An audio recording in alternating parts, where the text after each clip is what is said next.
Le prochain sujet, c'est le terme fils de Dieu. Beaucoup des musulmans, des fois, me disent, mais vous les chrétiens, vous dites que Jésus c'est le fils de Dieu. Comment? Ça veut dire quoi pour toi? Il me dit, vous dites que Dieu il a fait un enfant à Marie. Moi je réponds, qu'est-ce que tu dis? Pour moi c'est un blasphème. Jamais un chrétien va croire ça. Pour un chrétien c'est un blasphème de dire ça. Comment tu peux imaginer que Dieu il se marie comme un homme? C'est affreux. Je dis pour moi, tu me dis un blasphème. Même de dire ça, pour moi ça me choque. Les chrétiens ne croient pas ça. En fait je crois qu'il y a une mauvaise compréhension de ce que croient les chrétiens. Je crois que c'est pour ça qu'il y a aussi des problèmes. Il y a des musulmans qui disent, mais vous adorez plusieurs dieux. Non, je crois vraiment qu'il faut expliquer ce point, c'est important. Je ne sais pas si vous le savez, mais Jésus a été condamné à mort justement pour ça. On lui a demandé, et toi, qu'est-ce que tu dis? Je t'adjure devant Dieu, dis-nous, est-ce que tu es le Fils de Dieu? Et Jésus a répondu, je le suis. Vous avez entendu le blasphème? Il mérite quoi? La mort, la mort, la mort. Et les rabbins juifs se sont tous mis d'accord en disant, il a blasphémé, il a mal parlé de Dieu, il faut le tuer. C'est à cause de ce terme de Fils de Dieu que Jésus a été condamné à mort. Alors, moi j'aimerais qu'on explique qu'est-ce que ça veut dire ça. Je vais vous donner un exemple. Si je dis le terme, moi je suis un fils de Marseille, est-ce que ça veut dire que Marseille a couché avec une femme et a fait un bébé? Ça ne veut pas dire ça, d'accord? Quelqu'un me dit je suis un fils du Maroc. Est-ce que ça veut dire que le Maroc a couché avec une femme? Un grand voyageur qui dit moi je suis un fils de la route, est-ce que ça veut dire que la route couche avec une femme? Je passe dans la rue comme ça, j'entends quelqu'un dire Bint el-Kelb. Il dit que le chien a couché avec une femme? Non, il ne dit pas ça.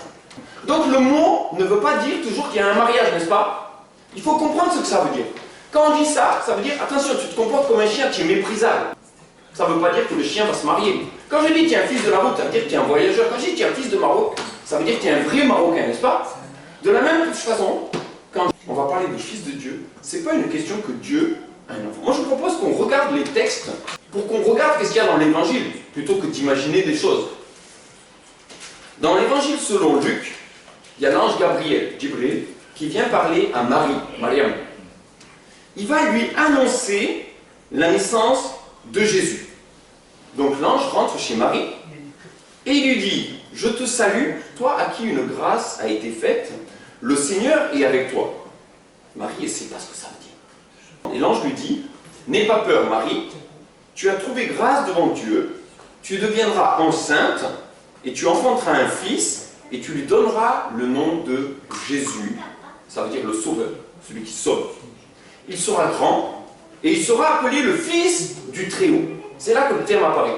Il sera appelé le fils du Très-Haut. Et le Seigneur Dieu lui donnera le trône de David son père. Il régnera sur la maison de Jacob éternellement, son règne n'aura pas de fin. Marie dit à l'ange, mais comment c'est possible? Je ne connais pas d'homme. Elle n'était pas mariée, elle était fiancée, elle n'avait jamais couché avec un homme, elle était vierge. Et l'ange lui dit, le Saint-Esprit viendra sur toi, et la puissance du Très-Haut te couvrira de son ombre. C'est pourquoi le Saint-Enfant qui naîtra de toi sera appelé Fils de Dieu. Donc vous comprenez qu'en fait, sans la toucher, Dieu a placé cet enfant miraculeusement en Marie. C'est pour ça qu'il n'y a pas de père mentionné. On ne dit pas Jésus, fils de Joseph. C'est Dieu qui a placé cet enfant miraculeusement en Marie. Il y a une autre image qui est utilisée à la fois dans le Coran et à la fois dans l'Évangile. C'est le terme parole de Dieu. En arabe, kalimatullah. Et dans le Coran, l'ange dit, il vient apporter une parole de Dieu. C'est un de ces termes par lequel il est désigné dans le Coran, mais aussi dans l'Évangile, kalimatullah. Dans la Bible, il est dit que le ciel et la terre ont été créés par la parole de Dieu, kalimatullah. Sans la parole de Dieu, rien n'existerait. Parce que Dieu n'a jamais été muet. Dieu a toujours eu sa parole. Regardez comment ça marche la parole. Si je dis quelque chose de mauvais, est-ce qu'on peut me condamner moi? Je peux dire, ah c'est pas moi, c'est mes paroles. Mais moi et mes paroles, c'est la même chose, n'est-ce pas? Si je vais insulter un gendarme, c'est pas moi qui l'ai fait, c'est mes paroles. Moi et mes paroles, en fait, c'est la même chose. Quand on dit que la parole de Dieu est devenue un homme, qu'est-ce que ça veut dire? Si je prends ma parole et je l'enregistre, et je vais te donner le CD, tu vas jouer ça, et tu vas dire, chez toi, ça, c'est Daniel qui parle. On va dire, non, Daniel, il habite là-bas. C'est pas possible que ça soit lui. Oui, mais c'est sa parole qui est là, d'accord? Si moi, je peux mettre ma parole dans un disque, De la même façon, Dieu a pu mettre sa parole dans notre monde. Le Dieu éternel et tout-puissant et infini a pu venir par sa parole dans notre petit monde en 3 dimensions, tout petit, tout borné. Regardez, si moi je veux parler à des fourmis, je dis, attention, je vais construire une maison ici, il faut pousser votre fourmilière. Est-ce qu'elles vont me comprendre? C'est pas possible, je suis trop grand, non? Les fourmis, elles vont me regarder et vont rien comprendre. Il faudrait que je devienne une fourmi, et là je vais leur parler en langage de fourmi, là elles vont comprendre. Moi je ne peux pas devenir une fourmi. Mais pour Dieu, rien n'est impossible. C'est un verset de l'Évangile. Rien n'est impossible à Dieu. Donc nous croyons que Dieu a mis sa parole dans notre monde et qu'il est venu nous visiter par sa parole. Je vous lis le début de l'Évangile rapporté par Jean, c'est un autre des compagnons de Jésus, et il nous dit, au commencement était la parole. C'est le début, mais la parole est déjà là. Elle n'est pas créée, elle était là. La parole était avec Dieu, et la parole était Dieu. Elle était au commencement avec Dieu. Toutes choses ont été faites par elle, par la parole de Dieu. Rien de ce qui a été fait n'a été fait sans elle. Vous voyez, la parole de Dieu qui a créé le monde vient dans notre monde. Et le monde ne l'a pas connu. Il est venu chez les siens ne l'ont pas reçu. Mais à tous ceux qui l'ont reçu, lui, la parole de Dieu, à ceux qui croient en son nom, il a donné le pouvoir de devenir enfants de Dieu. On va expliquer le terme encore. La parole a été faite chair, est devenue un homme, et a habité parmi nous, pleine de grâce et de vérité, et nous avons contemplé sa gloire, une gloire comme la gloire du Fils unique venu du Père. Je ne sais pas si vous comprenez, mais ce que dit l'Évangile, c'est que la parole éternelle de Dieu est devenue un être humain. C'est que la parole éternelle de Dieu s'est incarnée et a pris la forme d'un homme. Si je prends mon appareil phonatoire comme exemple, mon appareil phonatoire, c'est ma langue, mon palais, et mes cordes vocales, ça va faire les sons, d'accord? Comment ça vient? Il y a le souffle. Je respire. Quand on met la main là devant, je sens, ça souffle, n'est-ce pas? Le souffle travaille avec mon appareil phonatoire et produit la parole. Les 3 fonctionnent ensemble. Mon appareil phonatoire, mon souffle, ma parole. Et c'est 3 choses différentes. Je peux faire le souffle sans faire la parole. J'existe même si j'ai ni souffle ni parole. Je suis plus grand que ma parole. Ma parole ne fait que ce que je lui ordonne de faire. Mais les 3 travaillent ensemble de concert. On peut avoir la parole quand elle est enregistrée. La parole, elle est séparée. C'est pas avec le souffle. Vous voyez qu'on peut avoir le souffle sans la parole sans le souffle.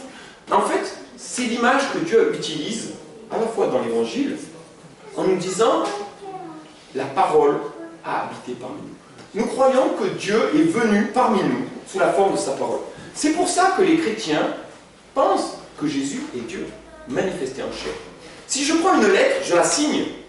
Dans cette lettre, je suis présent par ma signature. C'est un petit espace en 2 dimensions, je suis présent par ma signature. Oui, je suis là. Moi, je suis là par ma signature. De la même façon, la signature de Dieu, il y a un verset dans l'Évangile qui dit que Jésus était l'empreinte du Dieu invisible. Vous voyez le tampon? C'est comme ça qu'on voyait Dieu. Jésus disait, celui qui m'a vu a vu le Père. Je suis dans le Père et le Père est en moi.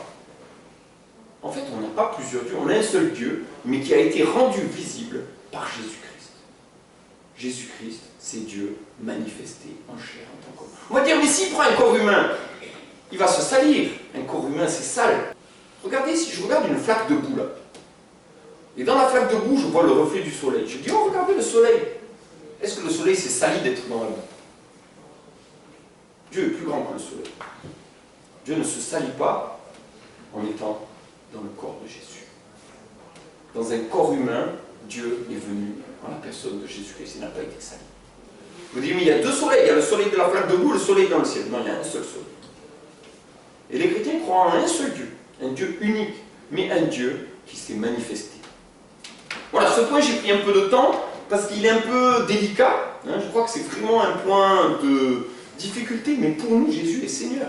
Pour nous, Jésus est la manifestation de Dieu. Jésus est le Créateur. C'est pour ça qu'il est le seul à pouvoir donner la vie. C'est pour ça qu'il est le seul à pouvoir marcher sur l'eau. C'est pour ça qu'il est le seul à être vivant aujourd'hui. Et tous les autres sont morts et enterrés. C'est pour ça qu'il est le seul sans péché. Il est saint et pur comme Dieu est pur et saint. Vous voyez, il est à l'image de Dieu.